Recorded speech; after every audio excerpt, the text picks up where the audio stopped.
Oiê! Com a escrita, eu consigo observar que temas vão aparecendo mais quando eu deixo que os meus pensamentos fluam livremente. Eu escrevo para mim para quase que catalogar a forma como eu penso, para eu ter memória. Eu sinto que eu sou uma pessoa muito desmemoriada, assim, e que eu vou esquecer o que aconteceu, que eu vou esquecer principalmente é, essa parte do meu interior mesmo, como que eu me vejo, como eu vejo as coisas, enfim. Quando um tema começa a aparecer muito, é sinal de que eu tenho que prestar atenção nele, que eu tenho que me resolver com ele, que tem um incômodo ali, né? Eu costumo ter alguns incômodos, é algo que a minha psicóloga percebe muito, que eu estou sempre procurando um incômodo. Então, quando isso surge nos textos, eu devo observar. O que tem surgido recorrentemente é a constatação de que a minha vida não é exatamente a vida que eu gostaria de viver. E calma, antes de me criticarem, a minha vida é muito boa, eu tenho uma série de privilégios, eu fiz o melhor que eu pude, estou sempre fazendo com as ferramentas que eu tenho, com o que eu tenho no momento ao meu dispor, mas tenho uma série de confortos, tenho uma série de experiências que eu gostaria de ter, ainda não consegui me proporcionar isso. Então é sobre isso que a gente vai falar e conversar aqui. Vamos pensar sobre o que eu andei pensando sobre também para compartilhar com vocês. Até aí, isso é algo dado, é uma constatação. O que parece que eu preciso observar e fica popando quase que na minha cabeça é: beleza, essa não é a vida que você queria ter, mas o que fazer com a vida que a gente tem, que não é exatamente a que a gente quer, mas que é a nossa vida? Como fazer que ela seja o melhor possível? Como tirar o melhor proveito dela? Antes de continuar, eu sou a Julie, eu faço vídeos para me ouvir pensando, basicamente, sem muitas pretensões, sem cenários, sem uma superprodução, na esperança de que a gente possa tornar isso daqui algo bonito. Como eu vinha falando, para poder olhar para isso e ver como eu ia me portar em relação a essa pergunta que surgiu, eu dividi a minha vida entre a vida que eu não quero, mas eu tenho que viver agora, e a vida que eu quero.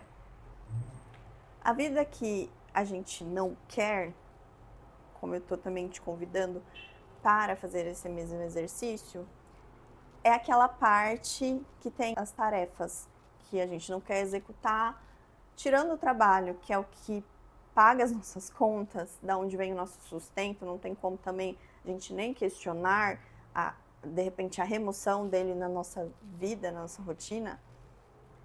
Eu acho que a gente pode se fazer algumas perguntas para se localizar em outros casos dessa vida que a gente não quer.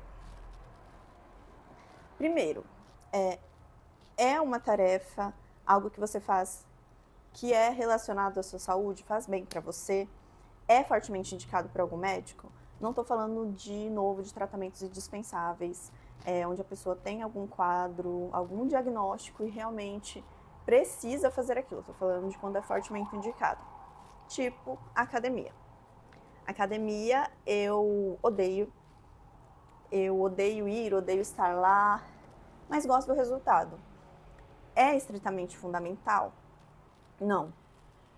Mas todos os exercícios que eu fiz de remover isso da minha rotina, eu senti falta e não valeram a pena. Porque o resultado que ela me dá é todos os meus horários regulados, eu tenho um sono muito duradouro, muito completo, em horas mais certas, hora para acordar, fome nas horas certas, é algo que regula meu emocional também, questão de ansiedade, questão de foco ao longo do dia. Então, por isso, por todos esses benefícios, não faz sentido eu tirar. Toda vez que eu tiro, eu sinto uma piora. Então, o que é mais prolongado? 1 hora que eu passo lá ou todas as benesses que eu vou colher depois de feito o exercício? Outra coisa para se observar é: eu não quero fazer essa tarefa, mas ela vai me levar aonde eu quero chegar? Pensa comigo. Eu morria de medo de fazer apresentações. Eu não gostava, principalmente das que eu tinha que fazer em contextos formais, né? Faculdade, trabalho, eu congelava, eu tinha muito medo. Então, eu evitava fazer isso. E aí, né, algum tempo aí já me observando, me entendendo, e eu fui percebendo que para mim, a minha voz, ter opinião e conseguir me expressar, na verdade, era muito importante. Era como eu mais queria me ver. E aí, quando eu estava evitando isso, porque de alguma forma era muito importante para mim, e remexer nisso ia remexer e talvez ia doer se não se confirmasse num lugar até muito íntimo, eu tava com medo de fazer, realmente. Mas era o que mais ia me dar satisfação. Então, né, foi aí um longo processo. Eu fui primeiro falando mais nesses núcleos que já existiam, de amigos, núcleos do trabalho.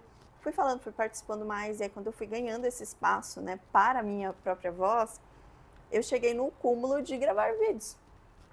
O completo oposto do que eu era antes e de quanto eu achava que eu não gostava de fazer isso, né? Que é uma situação de extrema exposição. Então, é quase que uma terapia de choque que eu faço aqui para eu continuar até caminhando esse pilar que é tão importante para mim. Muitas pessoas procrastinam alguma coisa importante de ser feita por esse mesmo medo. Então aqui é incômodo, é um local que é triste perder, é um local onde a gente vai ficar muito doído se a gente falhar e a gente não tenta. Mas eu acho que é outra tarefa difícil que a gente não quer fazer, mas que a gente deve continuar tentando fazer. E desse grupo ainda, você pode se perguntar: é algo vazio? Não tem propósito nenhum? Quando eu penso nisso, eu penso em pegar trem. Se você tiver, obviamente, que alguma coisa que você faz que não tem propósito nenhum, que é totalmente vazio, você não entende por que você faz, você vai tentar parar. Mas eu penso em pegar trem em horário de pico, em pegar qualquer condução em horário de pico. É algo que eu tenho que fazer. Eu tenho que ir para o trabalho nos dias de presencial. Eu já sou muito privilegiada que não é todo dia. Mas aí, também olha direito para esse quadro. Porque se você tem um horário flexível, eu sei que às vezes é uns flexíveis meio entre aspas, assim. Mas se por que você não sai mais tarde ou mais cedo de casa ou do trabalho? É possível, é só você quebrar, tipo, a rigidez mental de que tem que chegar a determinado horário e sair de determinado horário. Dá pra manejar. Outra coisa que dá pra manejar: sempre ter podcast e música baixada no celular. Porque, eu não sei, eu pego a linha amarela, eu tô aqui em São Paulo. E aí não tem sinal. E aí é tenebroso todo o trajeto pra mim. É um martírio. E ainda eu não tenho os escapes, as coisas que me tornariam aquilo menos horroroso. Eu faço isso. Às vezes eu não tenho nada e fico só, enfim, naquele barulho, naquele aperto e ter todos os meus sentidos naquilo, sabe? Acho que é isso, ter um sentido fora daquilo. E por fim, um colega legal, volte com ele. Ele pega o mesmo caminho que você, ou vá também. Eu tinha uma colega que morava onde eu morava e eu sempre tentava voltar com ela. Sempre não, é sempre muito forte, mas quando eu voltava era mais legal. Então, o negócio é desenhar a vida que você quer, até dentro da vida que você não quer. E dá pra pensar isso, acho que não é muito fora da casinha pensar assim, porque, cara, tem gente que trabalha com isso, tem life design agora. Esses dias eu vi no meu TikTok uma menina que é arquiteta de rotina. Então tem gente fazendo isso. Às vezes você não tá fazendo porque você desistiu, porque você largou os pontos. E daí não dá, né? Aí não tem como eu defender. Freestyles for moronic little kids and hippie freaks. It's fun. Fundamentals are the building blocks. E agora a parte boa, a parte que a gente gosta, que é a vida que a gente quer. A vida, não exatamente, de novo, a vida que a gente quer, mas dentro da vida que a gente tem, a possível, o que a gente quer fazer e o que dá pra fazer. Eu gosto muito de o quê? Restaurantes, comidas. E vou pedir essas comidas no delivery. Pela minha experiência própria, ir nos restaurantes me rendeu ótimas refeições. Enquanto que o delivery, a batata vem murcha, sabe? O pão é murcho também. Não é a mesma coisa. Então, antes de pedir delivery, eu penso, poxa, eu preferia ir no restaurante, talvez não vou pedir delivery. Me decepcionar com comida também vai no extremo, assim, e aí isso é meio que quase uma lição de que eu não repito. E restaurante, eu posso estar acompanhada, então já é uma coisa que mistura duas coisas que eu gosto, que é a companhia de quem eu gosto, mais a comida. Falando especificamente de rolês, tem que saber qual que é o tipo de rolê, como são as condições desse rolê que você gosta. Se você for anfitriã ou a pessoa que está promovendo, né, que está organizando, você consegue desenhar aquilo para cumprir com esse seu rolê ideal.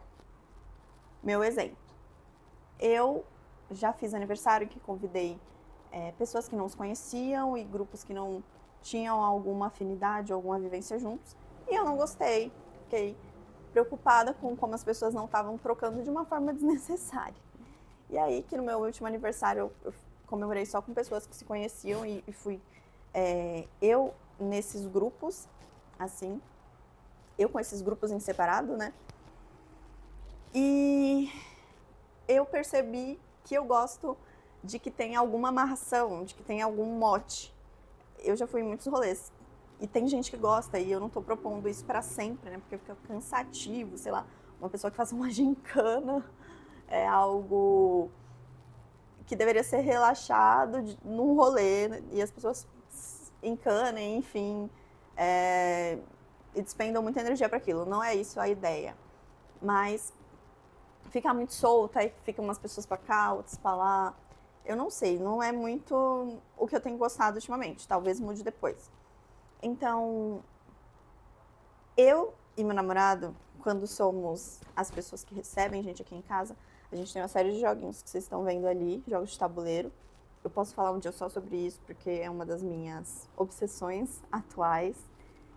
Mas isso por si só já promove uma interação toda pensada para ali para as pessoas terem, que é muito bom para mim. Só que em determinado rolê que a gente deu, eu convidei muitas pessoas para aqui em casa, tipo, tinha umas 11 pessoas. E aí não tinha jogo que daria para todo mundo jogar. E aí também sem pensar muito, gente, sem super, né, organizar, aquelas organização de evento de quem é super metódica. Parece que eu tô sendo super metódica aqui, controladora, eu tô me sentindo. Mas de verdade eu não fui, tá? Foram coisas espontâneas mesmo. E depois é que eu penso muito sobre o pós. Eu sou uma pessoa que pensa muito e analisa muito. Mas o pré não foi assim. E aí, eu tive uma grata surpresa que eu falei, vamos jogar stop. E aí a gente jogou stop naquelas salas online. Todo mundo conhecia, menos eu, tá? E aí eu posso colocar o link aqui da sala online.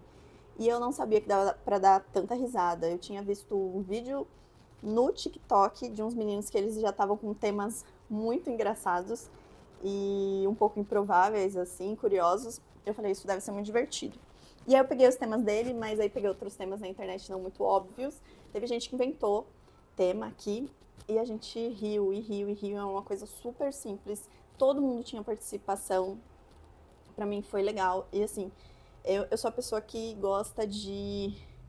Não é nem agradar aos outros, mas ser interessante aos olhos dos outros. Eu sei que, enfim, talvez não seja muito legal isso, mas eu me senti muito bem por isso. E como era o meu aniversário, eu queria queria que as pessoas gostassem, eu queria me sentir mais uma vez bem, né? Porque qualquer coisinha que saia conforme a gente não pensou, nessas datas pega um pouco mais. Então deu certo, todo mundo, eu senti que se divertiu bastante. E aí, é isso, foi um rolê em casa, caseiro, em que na rua, se eu fosse sair com as pessoas, provavelmente teria muito barulho, muitos estímulos, as conversas seriam picotadas o tempo todo, eu sinto muito isso de conversas picotadas. Não, aqui deu pra gente se aprofundar, a gente pediu pizza e rachou, foi super simples. E né, é isso, né? Nesse contexto em que a grana não tá sobrando, a gente tem que ser criativo. E aí, pensando nisso, né? Eu deixei aqui já, inclusive, a receita desse stop que a gente jogou, para que vocês possam se inspirar. Mas tem muitos outros jogos, assim, simples, que você não tem que comprar um jogo de tabuleiro, que eu acho que acaba rendendo, porque é uma coisa que você tem na sua casa, e vai ter várias sessões que você vai jogar, então, no fim, um rolê que você gastaria até o preço, às vezes, de um jogo, eu não acho que não compense, tá? Mas, para quem não quer comprar, ainda existem essas brincadeiras mesmo que se pode fazer, que são simples. Por exemplo, algumas ideias que a gente já teve, assim, pensando, né, as pessoas que a gente iria receber em casa, foram. A gente já pensou em fazer cine debate. Eu já pensei em fazer um clube do livro. Eu vejo esses vídeos das pessoas montando apresentações no PowerPoint. Gostaria também de fazer. Acho que junto disso de se aprofundar e entender, as pessoas, por exemplo, apresentavam como que elas trabalhavam. E para mim isso é fenomenal, porque eu adoro quando a brincadeira vai fazendo que a pessoa revele mais quem ela é. E, cara, além desses dessas próprias propostas da internet, tipo trend que dá pra gravar e as pessoas riem, o que são engraçados, que vocês podem rir muito. Eu me indicaram, não vou falar que eu achei, me indicaram esses tempos também um Instagram em que os meninos ensinam só esses jogos que você não precisa de nada pra jogar com seus amigos. E me lembraram da existência do Contato, por exemplo, vocês conhecem? Que é as meninas com que eu morei, minhas amigas de República, jogavam muito. E aí dá pra se jogar também quando estiver com um monte de gente. Enfim, é só você ir sempre crescendo o seu repertório no final do dia, para que a parte gostosa da vida também vai crescendo. Então, por exemplo, conhecer mais pessoas que gostem de fazer a mesma coisa que você. Então, você já ali o seu rolê, as pessoas que vão nele, ter descobrindo isso que você gosta, realmente elencar, né, e estendendo essa lista. Dentro do meu caso, como eu falei pra vocês, foram os jogos. E aí eu fico com esse repertório, eu sempre posso voltar e fazer uma coisa que esteja compreendida dentro disso, que eu vou gostar. Tudo isso, né, para dizer que não tem como deixar também de intervir, sabe? Eu sei que às vezes a gente tá tão desanimado que a gente para de cultivar essa parte que a gente gosta. Mas a gente tem que intervir um pouquinho também. Por enquanto eu tava olhando nessas partes em que a gente não gastaria necessariamente muito. Mentira, o rolê de comida é muito. Mas é que eu crivei ali, né? Tipo, tirar o delivery e coisas que eu achava desnecessário. Mas, às vezes a gente vai gastar. E eu acho que não tô recomendando ninguém ser imprudente ou nada financeiramente. E sei que tem muitas realidades e orçamentos, assim, difíceis. Mas, cara, se você puder e às vezes se permitir gastar mesmo com uma experiência, com uma coisa que faça valer com que você continue buscando essa melhoria, que você continue fazendo as coisas que você está fazendo, porque dá até mais sentido. Você às vezes só trabalha e trabalha para quê, sabe? No fundo, precisa ter um porquê. E também acredito muito que essas saídas, né, essas experiências, não precisa ser uma mega experiência. Eu sei que, por exemplo, uma viagem internacional, mas às vezes Filme, livro que a gente lê mesmo, que, enfim, às vezes não envolve gasto necessariamente, mas outras experiências que as pessoas que você gosta também estão fazendo, você acha muito importante estar, sei lá, numa viagem em família, que seus familiares vão rever outras pessoas que moram em lugares distantes. Sabe, são coisas que ali no fundo talvez não tenham preço, por mais que tenham preço, né? Vocês entendem. Bom, e aí eu também acredito que dando esses toques, quase como a gente fosse adicionando inspiração para nossa vida. Eu tinha uma visão de inspiração que era muito, ela só é necessária para quem está criando alguma coisa, para pessoas criativas com profissões criativas. E não, hoje eu percebo a inspiração muito como uma injeção de ânimo. É o que vai me colocando em movimento. E quanto mais inspirada eu tô, mais feliz eu tô, mais eu tenho foco, eu consigo mergulhar nas coisas que eu tô fazendo. E quando não, tudo desanda, assim, né? Desmorona esse castelo e todas essas estruturas que eu pareço ser super organizada, né? Ao identificar, mas na verdade, como eu disse, é só uma pós-análise excessiva. Bem, e todas as vezes que não tinha inspiração ou não tinha essas coisas a gostar para serem feitas, eu percebia que ia virando só o que era obrigatório ser feito, o que eu tinha que fazer. E eram períodos que eu estava mais deprimida, mais ansiosa, porque, enfim, a vida perde o gosto. No final, o recado é: o quanto mais a sua vida for sentida ao invés de pura obrigação, ela for mais sensação que obrigação, é uma vida. Do contrário, é um escopo de um trabalho, do contrário, não sei, uma série de metas que você precisa atingir, mas você pode elencar elas, mas o que você viveu, né? O que você experienciou, quem é você, do que você gosta. Você fica sem saber. Se você não consegue navegar entre a vida que você quer e tem, e a vida que você mira ali ter, e a vida que você não quer.